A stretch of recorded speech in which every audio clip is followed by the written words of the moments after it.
Hello tears! இன்னைக்கு பார்க்க போகிறது என்ன அப்படின்னா, நம்ம காஞ்சிபுரம் இட்லி வந்து செய்ய போகிறோம். நான் வந்து இதுவரைக்கும் காஞ்சிபுரமே போனது இல்ல. அதுவும் அங்க செய்ற வந்து மந்தாரையில ஒரு இட்லி செய்வாங்க. அவ்ளோ சூப்பரா இருக்குன்னு சொல்லுவாங்க. அது கேட்கும்போதே ஆசையா இருந்துச்சு அத செய்யணுன்ட்டு. ஸோ அத தான் இன்னைக்கு நம்ம செய்ய போறோம். வாங்க எப்படி பண்ணுறதுன்னு பார்க்கலாம். அதுக்கு வந்து 1/2 கப் அளவு இட்லி அரிசி வந்து நான் எடுக்கிறேன் இப்ப. அதே கப்ல தான் வந்து பச்சரிசி வந்து ஒரு 1/2 கப் வந்து நான் எடுத்திருக்கேன். எந்த கப்ல நீங்க மெஷர் பண்றீங்களோ, இல்ல டம்ளர்ல மெஷர் பண்றீங்களோ, அதே அளவு தான் எடுக்கணும். அடுத்தது அதே 1/2 கப் அளவு உளுந்து வந்து நான் எடுத்திருக்கேன். அடுத்தது வந்து 1 ஸ்பூன் வெந்தயம். இது எல்லாத்தையும் தனித்தனியா ஊற வச்சுக்கோங்க. 2 மணி நேரம் ஊறட்டும்.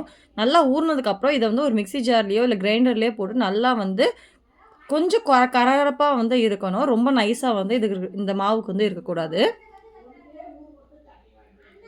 தேவையான அளவு உப்பு போட்டு நீங்க கலந்து வச்சுக்கோங்க. இல்ல மார்னிங் கூட நீங்க கலந்துக்கலாம். இது வந்து நல்லா புளிக்க விடணும். ஒரு 8 மணி நேரம் நல்லா புளிக்க விடணும். இப்ப வந்து எனக்கு 8 மணி நேரம் கழிச்சு நல்லா வந்து இப்ப புளிச்சிருக்கு. இப்ப வந்து இதுக்கு வந்து தாளிச்சு கொட்டணும் உள்ள. அதுக்கு வந்து 1 ஸ்பூன் அளவு நெய் வந்து ஃபர்ஸ்ட் ஆட் பண்ணிக்கிறேன். நெய் நல்லா ஹீட் பண்ணிக்கிங்க.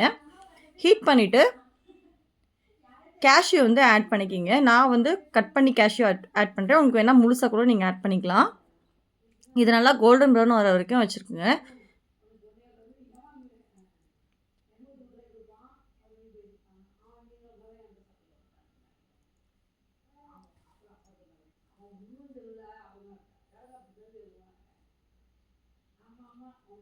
இப்போ இந்த கேஷ்யூ வந்து நம்ம ஏற்கனவே கரைச்சி வச்ச மாவுல வந்து இத கொட்டிரலாம்.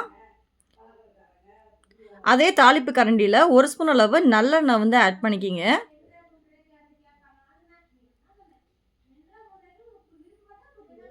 இதுவும் நல்லா சூடாகட்டும். சூடானதுக்கப்புறம் கடுகு வந்து ஆட் பண்ணிக்கிங்க.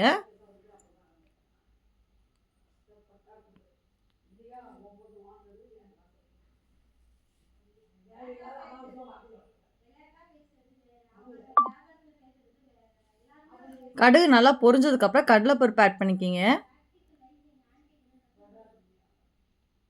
கடலைப்பருப்பு வந்து நல்லா கோல்டன் ப்ரவுன் ஆகணும். அது வரைக்கும் வந்து விட்டுருங்க.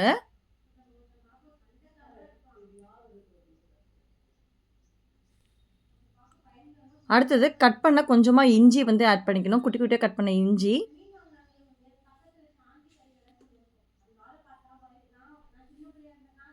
ஒரு ஸ்பூன் அளவு ஜீரகம் வந்து ஆட் பண்ணிக்கணும். அதே மாதிரி 1 ஸ்பூன் அளவு மிளகு வந்து நான் பொடிச்சு வச்சுருக்கேன். அதையும் ஆட் பண்ணிக்கிறேன்.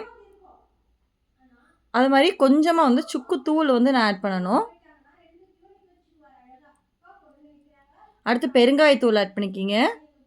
கொஞ்சமாக கருவேப்பிலை தாளித்து அதையே வந்து இதை நல்லா தாளித்ததுக்கப்புறம் இந்த மாவுலேயே கொட்டி நல்லா கலந்து விட்டுக்கலாம்.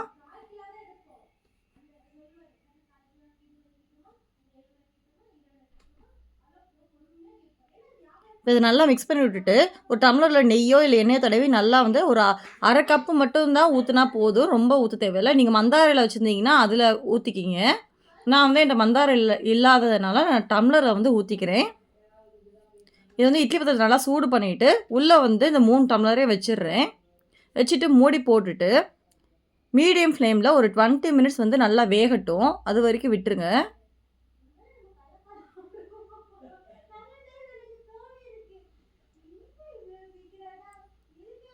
20 மினிட்ஸ் வேகட்டும் நல்லா. அதுக்குள்ளே வந்து நமக்கு தேவையான இட்லி பொடி வந்து ரெடி பண்ணிக்கலாம்.